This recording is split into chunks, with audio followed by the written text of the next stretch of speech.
Ya, Ustadz Yusuf Mansur pakai DZ ya. Ustadz pakai DZ, Yusuf Mansur. Sur nggak pakai Y, bukan Mansur. Pribadi berzikir, zikir menjadi kepribadiannya. Allah tujuannya. Rasulullah SAW teladan dalam hidupnya. Kenapa harus siap? Karena yang kita inginkan belum tentu yang terbaik menurut Allah.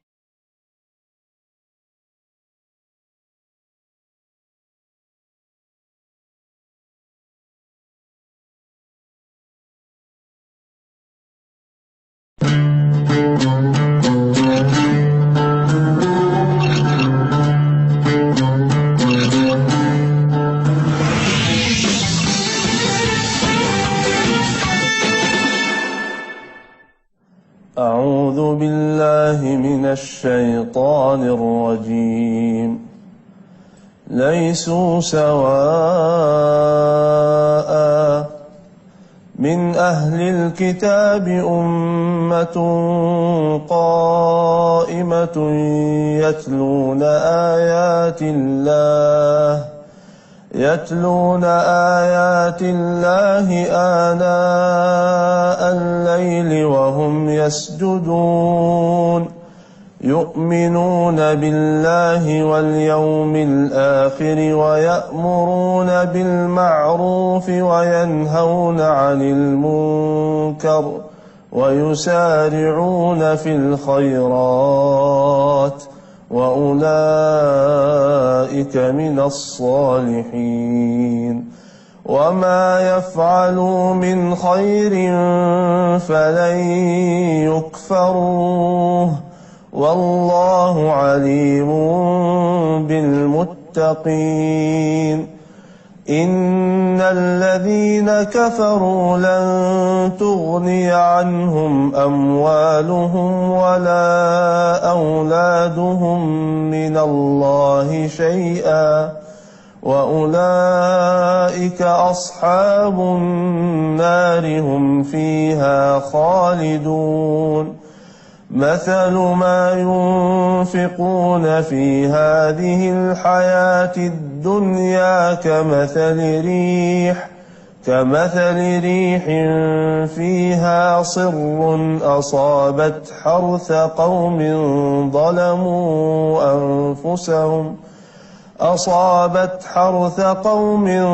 ظلموا أنفسهم فأهلكته وما ظلمهم الله ولكن أنفسهم يظلمون صدق الله العظيم. Bismillahirrahmanirrahim. Assalamualaikum warahmatullahi wabarakatuh. Pemirsa yang dirahmati Allah, sambil kita bicara tentang amalan harian, kita coba seling ya dengan, saya ingin bicara tentang keyakinan buat saudara semua.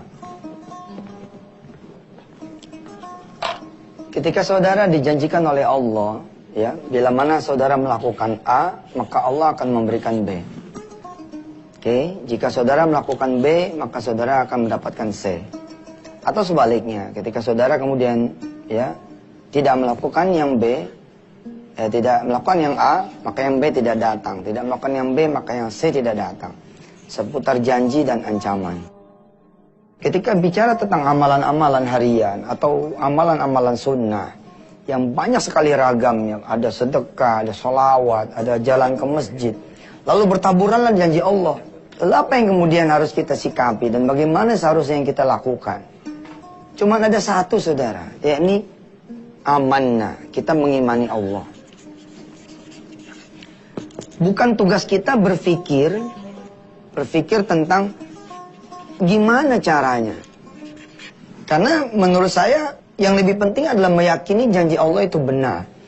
Bahwa perkara bagaimana janji Allah itu datang kepada kita bukan urusan kita. Ketika Allah menyatakan misalkan kalau ngasih 1 akan dibayar 10. Bukan tugas kita tuh mikirin gimana ya caranya ya. Allah bakal ngasih kita 10. Ya. Ada lagi ngasih 1 dikali 700. Tugas kita adalah bagaimana kita mengeksekusi perintah Allah ini.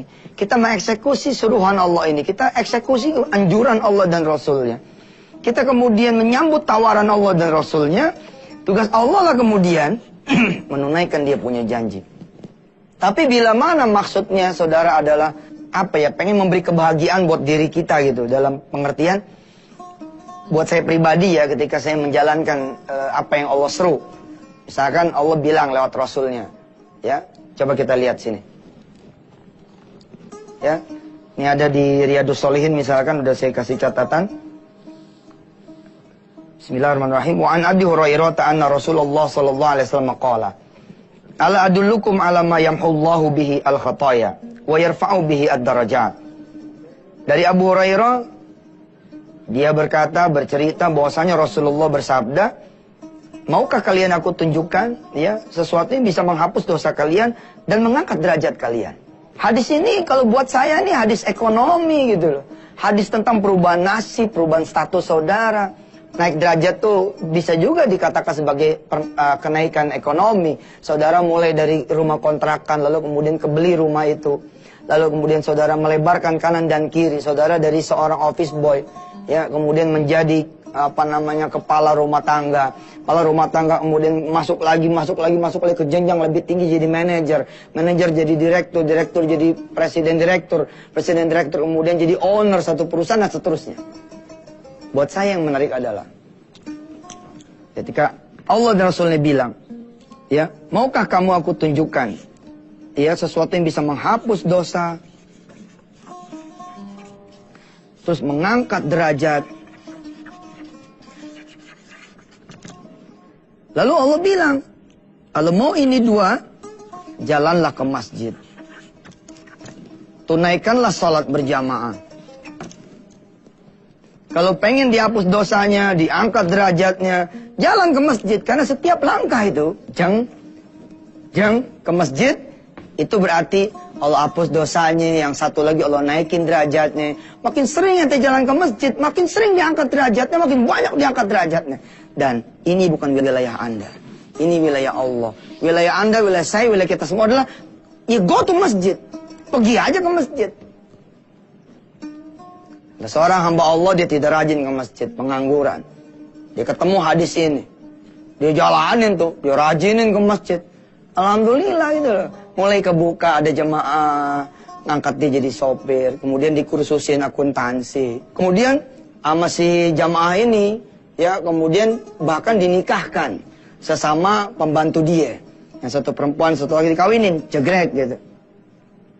Ada perubahan yang sebenarnya kuantum gitu loh. Dari seseorang yang nothing, lalu kemudian menjadi something. Dia diterima akhirnya kemudian jadi pegawai negeri, and then kemudian menjadi kepala sekolah di salah satu sekolah negeri. Subhanallah. Lalu dia sadari, benar Ustaz, ketika saya ceramah gitu, apa dia bilang? Ini semua karena saya rajinin jalan ke masjid. Nah, bab ini akan terjadi bila mana saudara melakukan apa yang Allah seru, saudara menyambut apa yang Allah tawarkan, saudara kemudian berbahagia dengan janji Allah. Dan kemana-mana ya, insya Allah kita akan lanjutkan seru, insya Allah setelah yang berikut ini.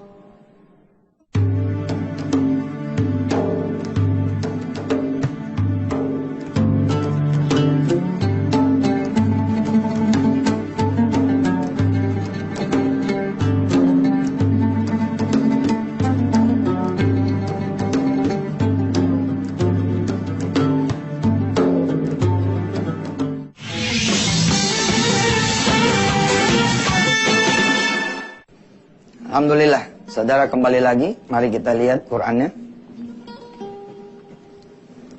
Saudara yang ada di rumah, ya, yang memegang Quran, silakan dibuka surah Al-Isra. Mulai dari ayat 105, kita baca sampai 109 dah. Ya, atau 107 cukup. A'udzu billahi minasy syaithanir rajim.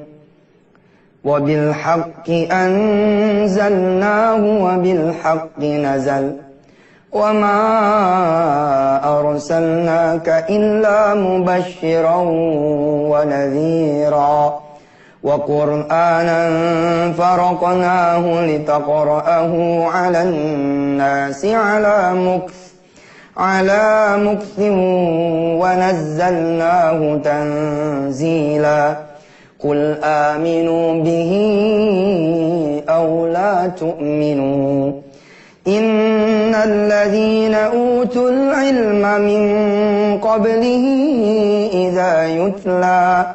إذا يتلى عليهم يخرون للأذقان سجدا Sadaqallahul azim. Allah bilang sama kita semua, wabil haqqi anzalna wabil haqqi nazal. Al-Quran ini aku turunkan, kata Allah, dengan al-haq, dengan kebenaran. Nggak perlu kalian ragu lagi. Samina wa ta'na saya sudah. Apa iya jalan ke masjid lalu saya bisa diangkat derajatnya? Apa iya kalau baca Quran bisa diberi rahmat? Masa dengerin orang yang lagi baca Quran aja bisa sembuh sakitnya? Dari mana judulnya? Dari mana judulnya? Bukan judul ente emang. Judul kita emang laksanakan. Ya. Allah bilang wa nazzalnahu tanzila. Quran ini aku turunkan tanzila. Nazzalnahu tanzila. Betul-betul aku yang menurunkan. Nah, kalau sambung dengan kalimat kul aminu bihi aw la tu'minu. Mau percaya ente percaya deh. Kalau nggak mau percaya, ya udah nggak usah percaya. Wah, asik kan? Aminu, ya, aminu bihi, aula tu'minu. Mau percaya ente. Kalau nggak percaya, udah.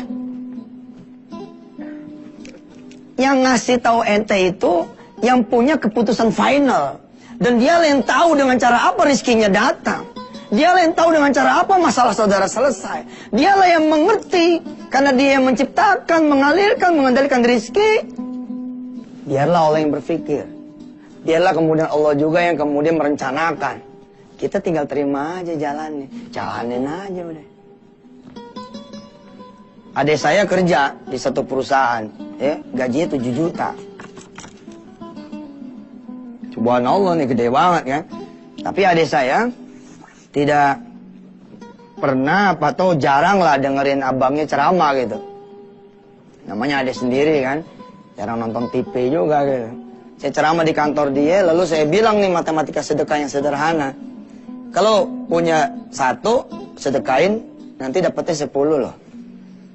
Ente punya 2 juta, sedekahin aja, ntar jadi 20. 3 juta jadi 30, 4 juta jadi 40. Motor 1 lu sedekahin, harganya 10 juta.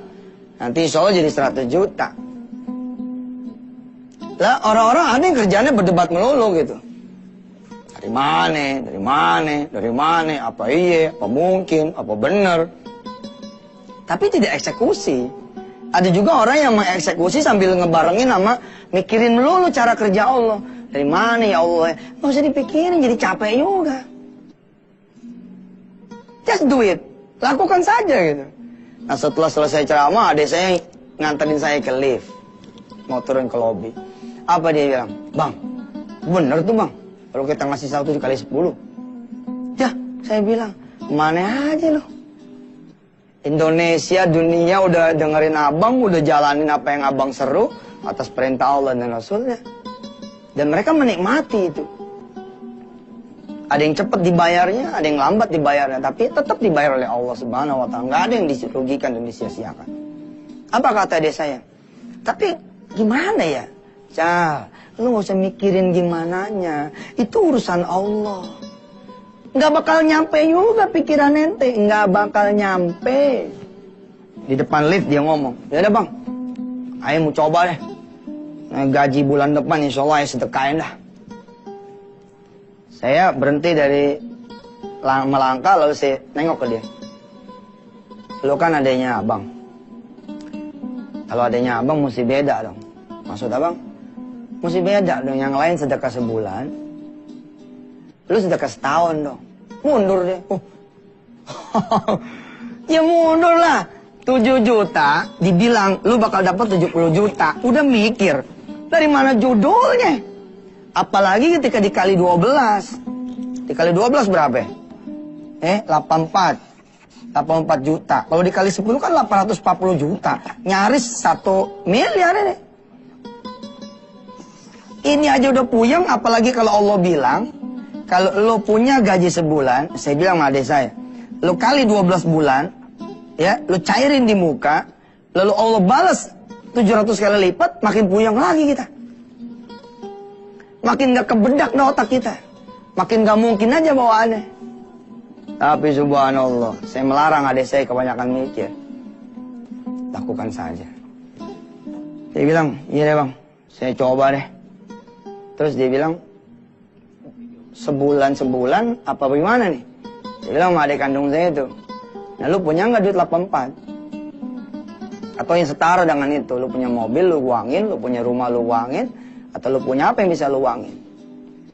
Adik saya kemudian bilang dengan sesuatu yang saya akan sampaikan setelah yang satu ini.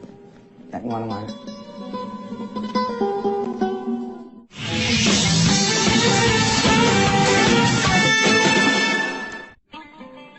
Apa yang mau saya lakukan, apa yang mau saya katakan di pagi hari ini adalah terhadap seluruh perintah Allah dan Rasulnya. Jangan kebanyakan pertimbangan. Jangan kebanyakan mikir. Apalagi sampai berdebat. Yang judulnya, iya kalau kemudian jadi eksekusi. Kalau judulnya ribut, nggak usah dah. Lakuin aja, kemudian tunggu nasib aja udah. Terus doa sama Allah supaya kemudian diberi keyakinan, kesabaran sambil menunggu janji Allah datang. Saya ingatkan adik saya, Allah sabar nunggu kamu sedekah tuh, Cah. Masa giliran kamu sedekah kamu nggak sabar nunggu janji Allah datang? Udah berapa tahun lo kerja di perusahaan ini? Allah ngelihat lo cuma sedekah 2,5, bukan 2,5 juta dari 7 juta, 2,5%. Waktu dia bilang, ya bang, saya mau lakuin. Insyaallah dah bulan depan bang, ayo sedekahin tuh gaji sebulan. So, saya bilang, Cah, lu adek gua, mesti beda loh. Yang lain sebulan, lu setahun. Alhamdulillah dia mikir. Dia mikir, saya bilang, dong, jangan kebanyakan mikir, Cah. Lakuin aja. Lakuin aja. Urusan Allah nanti mau jabah. Ya jadi B, jadi C, jadi D, jadi Z. Terserah Allah dah. Terus dia nanya sama kita. Terus bang, dicairinnya sebulan-sebulan, apa bagaimana ya? Apa langsung setahun? Saya bilang sama dia, kalau ada setahun 84 juta, ya kan gaji 7 juta tuh. Dalam bentuk aset, rumah, mobil atau apa gitu, cairin aja semampunya, sisanya cicil. Ternyata dia ada 84. Kemudian dia bilang, insyaallah bang, ada kita cairin aja deh. 84 dia bagiin tuh. Alhamdulillah loh, 3 bulan sampai berapa bulan kemudian di PHK deh. Mantep kan? Kalau kita pikir-pikir kan gitu, makin gak kepikir lagi gitu. Kalau setan masuk, tuh kan bang, apa kata saya juga, borok gue dapet 70, borok gue dapet 840, yang terjadi gue malah PHK. Tapi ternyata cara Allah itu. Ketika perusahaannya dibeli sama salah satu perusahaan Arab, ya perusahaan di Saudi, perusahaan di Arab lah Timur Tengah sana, bukan Saudi. Kalau posisi dia tidak di PHK duluan, maka yang terjadi adalah dia cuma ditransfer. Lalu kemudian bisa jadi standar gajinya itu mengikuti standar gaji perusahaan yang memang dibeli sama si Timur Tengah ini. Jadi kantor dia, perusahaan dia itu diakuisisi ini sama si perusahaan Timur Tengah. Dalam keadaan ADC udah di luar. And then kemudian coming again, masuk lagi dalam keadaan menjadi profesional expat. Expat dari Indonesia masuk ke Qatar. Apa yang terjadi? Allah kemudian berikan kepada dia gaji 125 juta per bulan. Allah karim. Kebayang tuh sama adik saya, bakal bener-bener Allah eksekusi. Enggak kebayang. Dan memang bukan tugas kita ngebayangin. Enggak bakalan kebayang. Tugas kita jalanin. Ya, kita lihat lagi ayatnya. Maka Allah bilang kan, innal ladzina utul ilma min qablihi idza yutla alaihim yakhruna lil alqani sujada wa yaquluna subhana rabbina in kana wa'du rabbina la maf'ula wa yakhruna lil alqani yabkuna wa yaziduhum khushu'a. Kalau ketemu ayat ini harus sujud sebenarnya. Ya, tapi kita baca subhanallah, alhamdulillah, wala ilaha illallah, Allahu akbar. Allah bilang tidak ada jalan kecuali kita sami'na wa ta'na. Karena orang-orang yang berilman dan berilmu ya sebelum kalian itu, kalau turun ayat-ayat Allah ya, idza yutla alaihim yakhruna lil adqani sujada. Dia sujud sami'na wa ta'na. Kita masih akan berbicara insyaallah di hari-hari mendatang ya. Saya pikir-pikir amalan harian nanti saya bikin artikelnya sajalah. Saya bikin artikelnya, kemudian insya Allah kita akan jadikan buku saku gitu, amalan harian. Nah, jadi jualan deh ustadznya kan, lumayan, buku saku. Ente mah jadi jemaah nggak boleh ngelihat ustadznya dagang, gue bingung. Kalau ustadznya pakai tarif lu pada seneng, dan ustadznya dagang lu pada nggak seneng. Mudah-mudahan ya kita bikin nanti jadi buku saku amal harian, kita dagang lah, kita dagang buku saku insya Allah. Mudah-mudahan bisa buat beli korma di tanah suci ya kan, insya Allah mudah-mudahan. Insya Allah ya, sampai ketemu lagi, kita tutup dengan doa, kita baca suratul Fatihah, mudah-mudahan Allah sayang sama kita, Allah kasih kita keyakinan, tanpa pernah berpikir, gimana sih nanti Allah, itu urusan Allah aja. Al-Fatihah. A'udzubillahiminasyaitonirrajim. Bismillahirrahmanirrahim. Alhamdulillahirrabbilalamin. Ar-Rahmanirrahim. Maliki yaumiddin. Iyyaka na'budu wa iyyaka nasta'in. Ihdinas siratal mustaqim. Siratal ladzina an'amta 'alaihim ghairil maghdubi 'alaihim waladdallin. Ighfir lana wa lil alamin. Sampai ketemu saudara. Assalamualaikum warahmatullahi wabarakatuh.